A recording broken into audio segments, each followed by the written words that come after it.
بالله من شرور أنفسنا وسيئات أعمالنا من يهده الله فلا مضل له ومن يضلل فلا هادي له وأشهد أن لا إله إلا الله وحده لا شريك له وأشهد أن محمدا عبده ورسوله. الحمد لله. Praise Allah Ta'ala. We thank Allah. We seek His assistance, His forgiveness, His guidance. We seek refuge in Allah Ta'ala from the evil within ourselves and our bad deeds. On swear Allah Ta'ala guides, no one can mislead him. And on swear Allah Ta'ala mislead, there is no guide for him. I bear witness and I testify openly that no God worthy of worship but Allah Ta'ala. He is alone without partner. I also bear witness that Muhammad sallallahu alayhi wa sallam is a servant and messenger of Allah. Peace and blessings of Allah be upon him, upon his family and his Sahaba. We ask Allah Ta'ala, the Almighty, to have mercy on At-Tabi'un, everyone who followed Muhammad sallallahu alayhi wa sallam and his Sahaba footsteps until the day of judgment. Alhamdulillah, Allah Ta'ala stated in his book Al-Quran in Surah Al-Shams, قد أفلح من زكاها وقد خاب من دساها. So successful indeed is the one who purifies their souls. We ask Allah subhanahu wa ta'ala to make us among those people. وقد خاب, doomed is the one who corrupts the soul. We ask Allah subhanahu wa ta'ala to save us from those people. Purifying the soul is the job of the believer. As we all know that there are two things in human being. Those things are very important to Allah subhanahu wa ta'ala. Number one, the heart. Number two is the soul. Those two are very important. If you come to Allah on the day of resurrection, and these two are corrupt, then you will never be successful. We ask Allah subhanahu wa ta'ala to save us from that. But if you come to Allah, and these two are purified, these two are good, is like what Allah mentioned in Surah Qad Aflah, successful indeed. We ask Allah subhanahu wa ta'ala to make us among those who will come to Allah with purification of the soul and purification of the heart.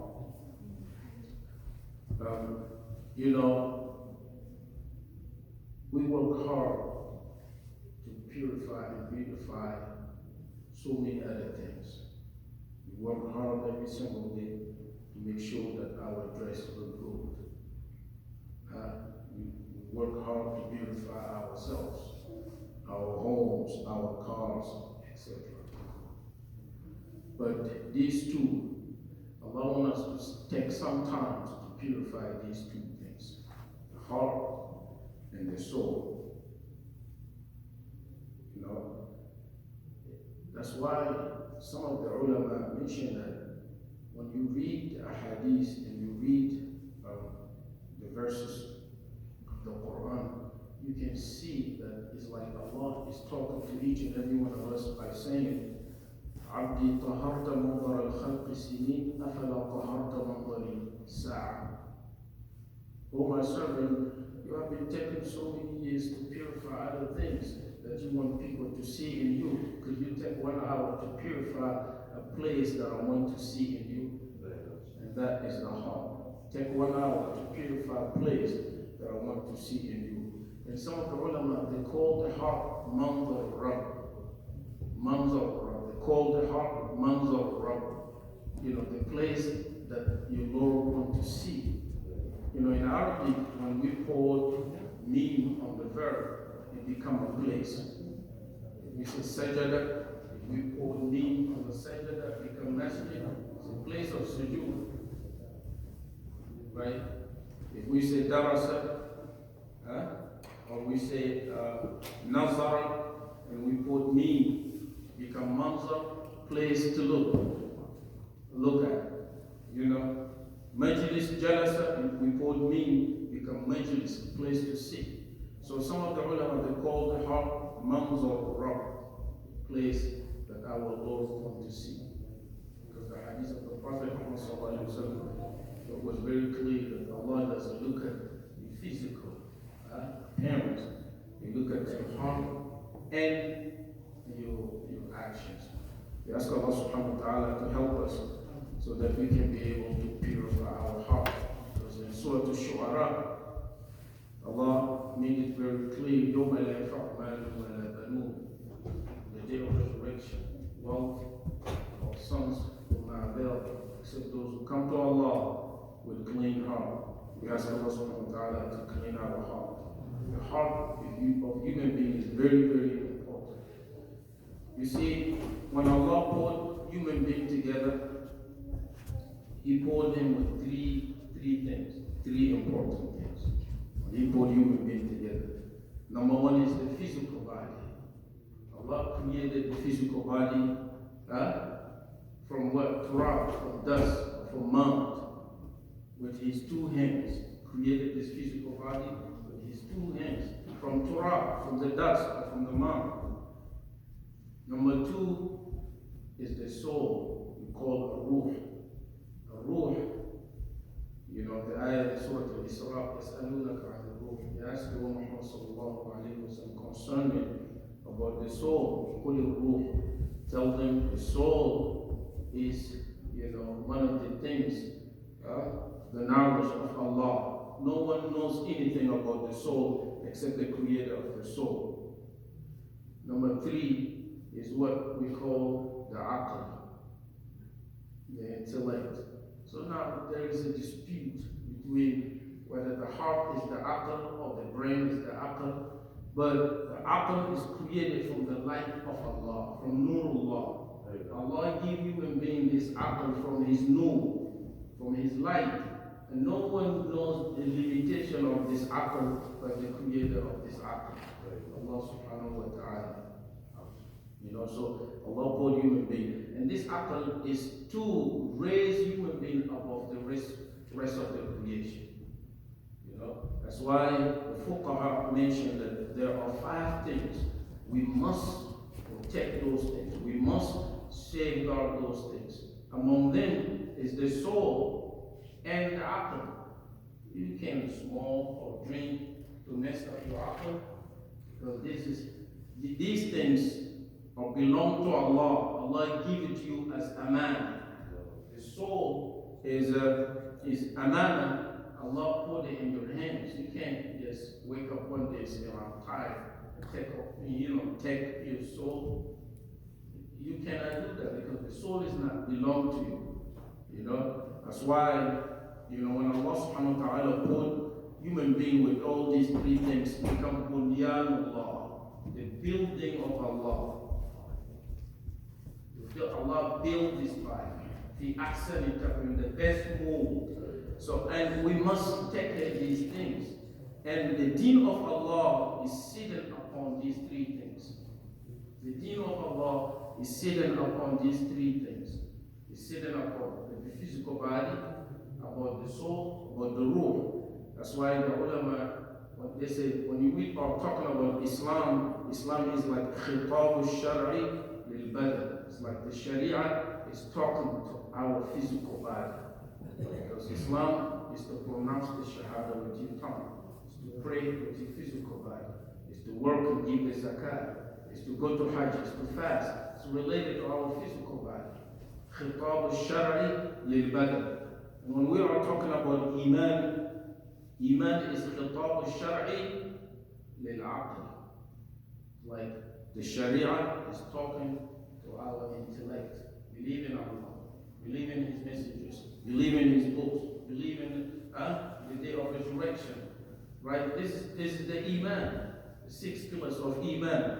And when we are talking about al-ihsan, is khitab al-shar'i lil-ruh. The Sharia is talking to our souls.